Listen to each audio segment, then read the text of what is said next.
and how to prepare himself for the real world that he came from, that he's going to enter into. Believe. How are you going to believe? Everybody is saying, Ya Rabbi, increase my iman, increase my iman. What do you think it is? It's like a gasoline that you put inside, it increases? What is faith? What is belief? Tell them to keep them quiet a little bit, otherwise to go upstairs, everyone, inshallah. A couple of minutes we're giving sohbat.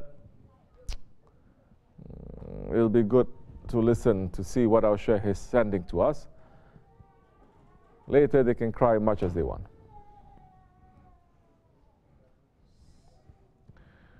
So what is belief? Where do we get belief from? Oh, belief is in me. Nothing is in you. Nothing is from you. Nothing is from us. If you say belief is from me, you've already made a shirk that time.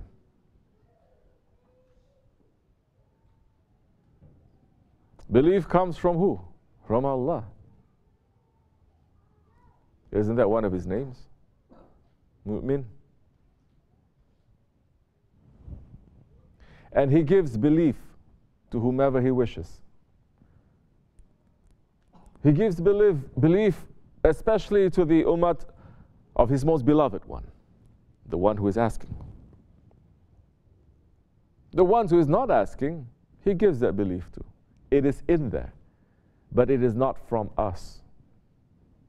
It is from something else, someone else. It is from our Creator. So to look for belief, thinking you by yourself, you read a couple of books, you argue a couple of times these days, you go on YouTube, see a couple of videos, then you're going to get the belief. You're not going to. Never it has happened that way, never it will happen that way. With everything there is a protocol. It may look like it's so direct, but with everything there is a process and there is a protocol. This whole world is showing us that there is a process and there is a protocol, correct? Everything in this world is showing us, whether in this natural world or the world that man makes for himself. There is a protocol and there is a process. The rain, it just doesn't come down directly. These days people don't even understand where the rain comes from. And we say the rain, it is coming from the paradise. You say no, it's coming from the clouds.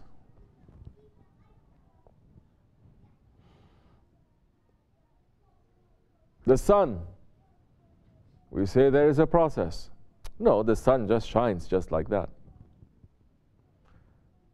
I was speaking to some murid last week. I think he is listening too. Saying, does the sun shine directly to us? Do we get direct sunlight? He says, yes. I say, no. If we get direct sunlight, we're all going to be burned to pieces. Nothing left. No, not even any piece. Correct? The sun has to be filtered through so much to reach to us, that what reaches to us, it is just enough for us to live and to be useful and to be beneficial. If we do more than that, it's going to harm us. If we are coming from a world, a country, a nation that is not seeing too much sun, and you decide to move and go to a place where there's too much sun, and you're there 24 hours, you're going to get so much sickness and disease. Those ones coming from a lot of sun, suddenly they go to a place where the sun maybe a couple of hours a day for so many months of the year, something is going to hit them. It's not going to be too comfortable for them too. So everything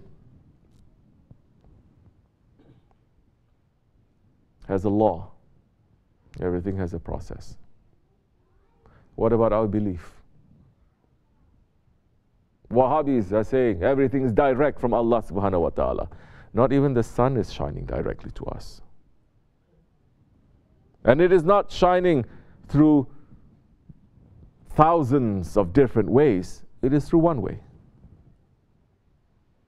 One law that is there. So this is the month of Allah. If we are looking to increase our faith, what is it that we have to do? How do you look for that faith?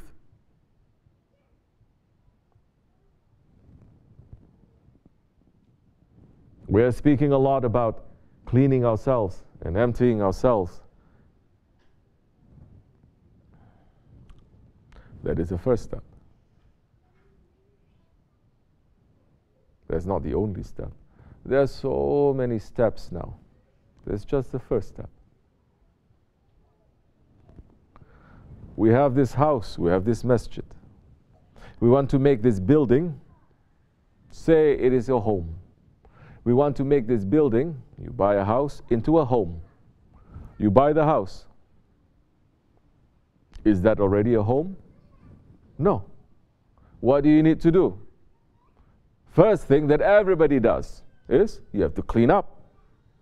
You have to take out everything that you don't need, everything that is dirty. Then what do you need to do? You need to fix. Correct. It's clean, but the roof is leaking. The basement, there's water. There's this and there's that, so you need to fix. What happens after you fix? Everything is proper now. That's the time you need to fill it up. What do you need to fill it up with? Things that say, this is a home. This belongs to me, this place, and this is my surrounding. You're bringing your couch, your kitchen sink, your refrigerator, everything that is making it. So you have everything there.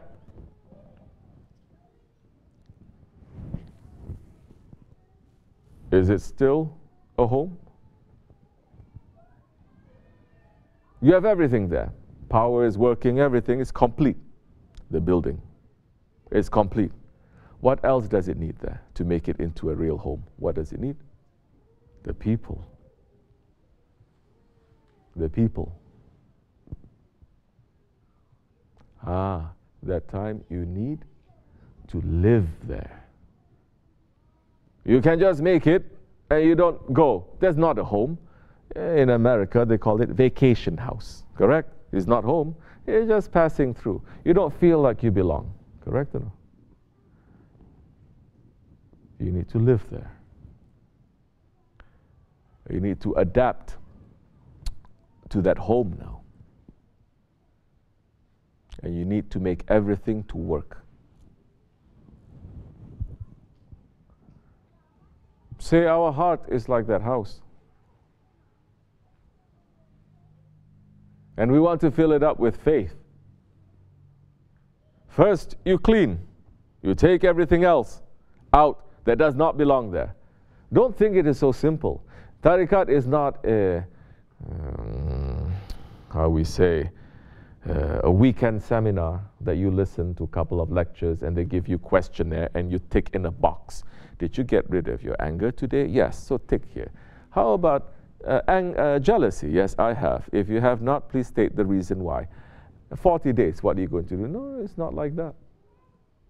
Of course, they're making tariqat to be like that. That you just sit and you listen to seminar about purifying yourself and you come back purified. Of course, some say with one gaze of the Sheikh, you can be purified. Yes, for those ones who submit. Those ones who under the gaze of the Sheikh, they melt and they submit, not those ones who stand up with their ego.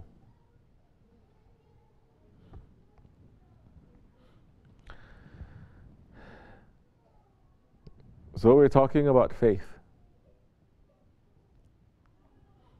We clean. We fix our heart. We put Allah there. Then what do you need to do? Just like in the home, you need to live there. So now the heart has to be pumping with that, and you have to live your faith. You don't live your faith. It is just philosophy. Emotions is just illusions and delusion. Well, first step, yes, we're talking about cleaning. Then how are you going to put faith in there? What are you going to do? Faith is not something that you can find in books. If it is,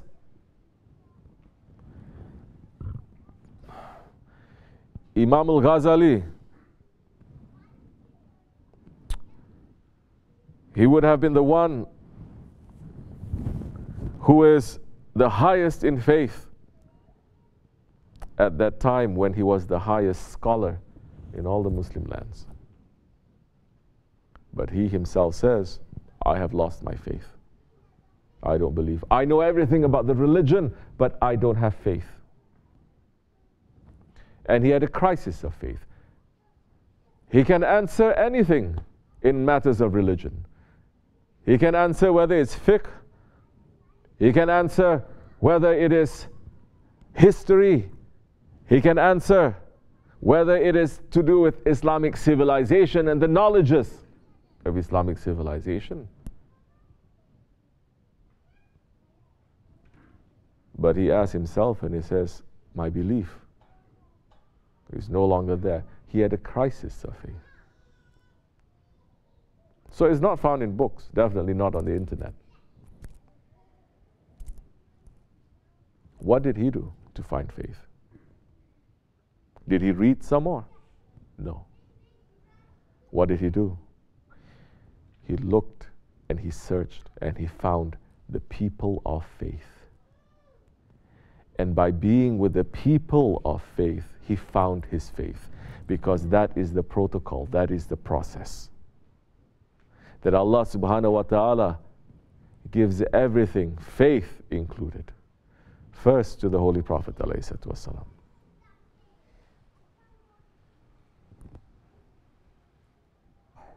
You cannot take directly from the Prophet ﷺ too. You will burn. You cannot take directly from the sun.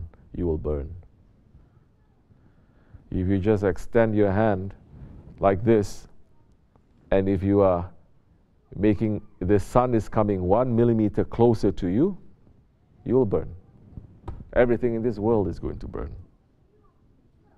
You see how delicate the process is? Are we understanding how delicate the process of faith is? It's not so easy. We're talking about real faith. We're not talking about just monkey see and monkey do. But it's good. There's nothing wrong with that. Taqlid is also part of your faith. You repeat and you imitate. That is the first step. But beyond that, you want to have real knowledge. Prophet ﷺ is saying, the best knowledge is the knowledge that you experience. So when are we going to experience faith if we are not sitting with the people of faith? So the faith is given then to the inheritors of the prophets, the saints and the shaykhs. Be with them, sit, learn from them, be with the salihin. They will teach us our faith. We all thought we had faith. Let me speak for myself. I thought I had faith until I sat with Shaykh Efendi. Correct?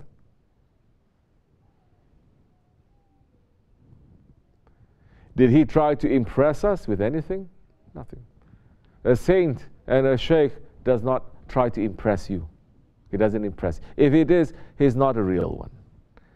Did he try to impress you with his knowledge, with his books, with his lineage, with his this, with his that? Nothing. Those who are following them, we don't talk about that too. We may have, but we don't talk about it because our Shaykh is not speaking about it. What made our faith to increase when we're sitting with him? What is that transmission of faith? Because those ones who have faith, they are sitting with Allah. They are sitting with the Holy Prophet ﷺ. They are not separated from them. And if just physically you're sitting next to them, you're going to get the same blessings You're going to get the scent of the roses with them. Both, I'm talking symbolically and also literally. How many times you sat with Shaykh Efendi and the smell of roses is coming, he's not putting anything on. One time I remember we went to visit someone, they love him very much and that is showing to him. And he loved them, he prayed on the sajada. And that sajada, the place where he put his forehead, it smelled like roses for 7 days, it was strong. We have noticed all these kinds of karamats from our sheikhs. We don't talk about it too much. But the people of faith, they have signs. They don't need to show up the signs to you. They are a sign. And the biggest sign is when you sit with them, you just want to become a better person. You just want to become a better person. And part of being a better person is knowing how great your Lord is and how ungrateful you are. That is the first step. So we did not know faith until we met our Shaykh. Then being with him, understanding how his heart was beating and how he was moving, his actions and his intentions, his mission, make us to become closer and closer to him, gives us more and more faith and reason to believe, and a mission in this life and hereafter that is bigger than what we can ever imagine. It has nothing to do with illusion and delusion. And he did not have to open up any karamat too. In fact, if anything, this way, especially the way of the Nakshibendi order, especially in the way of the Osmanlı Nakshibendis, Shaykh Efendi is forbidding thousands of times for people to be busy with mystical knowledge.